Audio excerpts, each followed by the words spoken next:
Do you know what I like to do when I have to put all these Babe Ruths away from my live last night? I like to look at some baseball cards. Well, actually, I want to talk about basketball cards. Before I get into the topic at hand, I wanted to show you something cool. So, this is Kelly Tripucka. Now, one night, he had a terrible flu. But he played. And that night, he broke Dave Bing's record for the most points in a game for the Pistons. He had 56, and he broke Dave Bing's record of 54. And I saw they had interviewed Dave Bing and what he was thinking when it was happening. And he said, he wasn't rooting against Kelly, but he kept saying he was hoping Isaiah Thomas would stop giving him passes because he had such easy shots. But for whatever reason, he was on fire this night. Everything he put up went in, and they just kept feeding him. Isaiah Thomas just kept feeding him the ball. But what's interesting about this is his father played football. And his father was Frank Tripucka. And Frank Tripucka, by the way, this is a beautiful card, 1961 Topps, threw the very first touchdown pass in the AFL, the American Football League. Little bit of trivia there.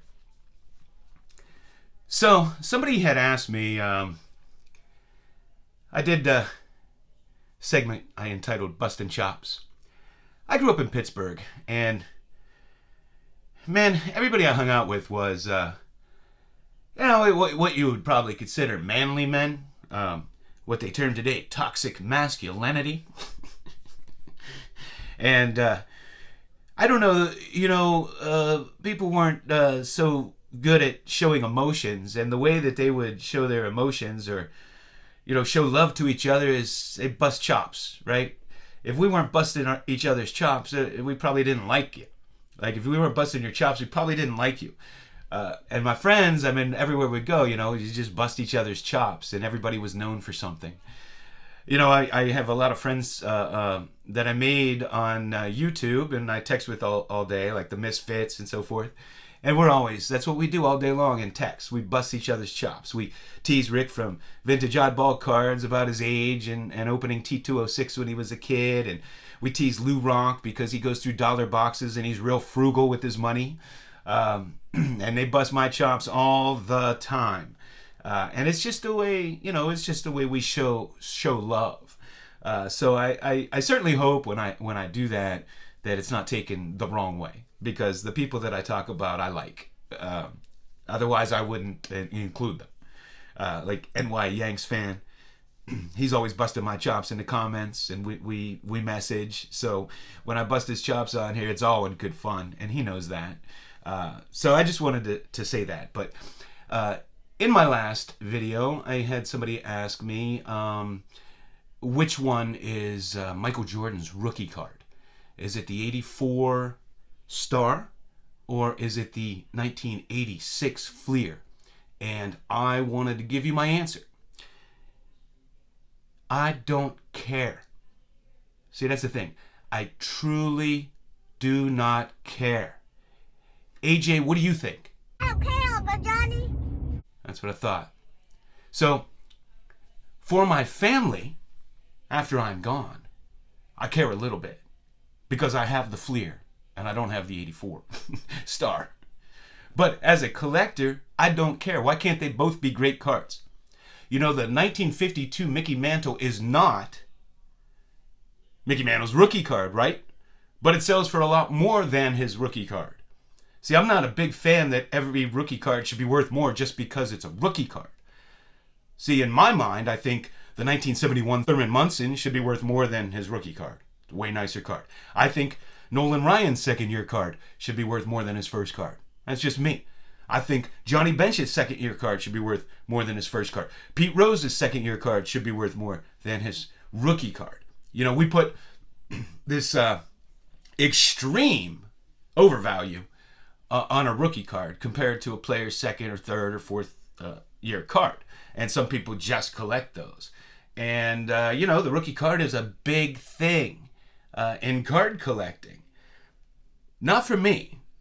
I don't care. Like, I want the nice cards. If I only had to have one card of a player, if that's all I could have, in most cases, it would not be their rookie card. The 1959 Bob Gibson would not be, if I could only have one Bob Gibson card, the one that I would want. Now, some of them are really nice, like the Hank Aaron rookie card's fantastic.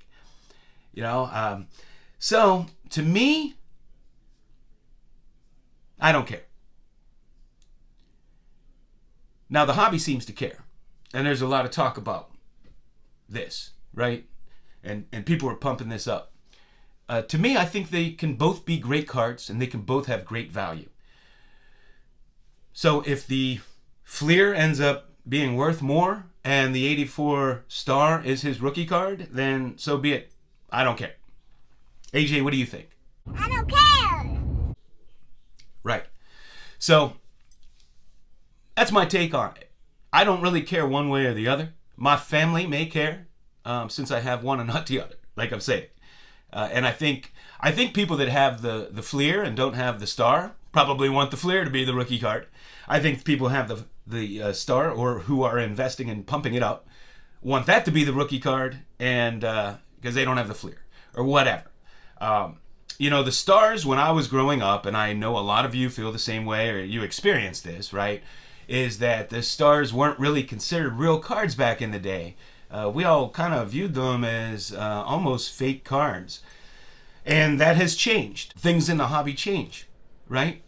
So we view them differently now. Back then, they were viewed differently. I think they were sold by the packet in a cellophane. I think they were sold at stadiums, but they weren't your typical pack rips, and wasn't by a major company. So they were kind of like considered like the SSPC cards of 75, 76. I believe those were produced in 75, distributed in 1976 before they were shut down for licensing. So they were kind of viewed that same way. And for that reason, a lot of collectors, didn't pay much attention to them. So here we are all these years later, and this is what happens. At one time, nobody wanted signed rookie cards, or people would tell you it was devalued, or a dealer wouldn't give you as much, and now that has totally changed, right? So things change. And that's why I say, even though it's cliche, and I hate to hear it over and over again, so I understand if you do too. But that's why you should collect what you want, because you never know in the future what's going to be worth more money, what's going to be desirable. So if you collect what you want, you don't have to play these guesses unless you're trying to invest, right? Last night I showed a bunch of Babe Ruths. I always collected overseas Babe Ruths and what people call oddball Babe Ruths. I don't know why they're called that, but and a lot of those are very valuable now. And when I bought them, they were very cheap. So you just never know. If you're buying postcards now, they might be real cheap, and 10 years from now, they might be worth more than cards. Who knows? The sweet Capital pins I have back here. You get the great players, Ty Cobb, Cy Young, Walter Johnson, Christy Matthews, and all these fantastic players for a tiny fraction of their cards. Could that change in the future? I don't know. It certainly could. All the great pins and stuff throughout history. Here's a Mrs. Sherlock's Babe Ruth. These things have always been historically cheap. Could they be worth more in the future? Sure. Oversized cards. These used to always be cheaper. Now they're a lot more money. So that's why, if you just love collecting and you collect what you love, and you just never know in the future. Maybe somebody has 30 of those 84 star Michael Jordans, and years ago couldn't sell them for much of anything. Now they might be millionaires. So you never know. That's what I have for you. Thanks for hanging out with me. AJ, any last thoughts? I don't care.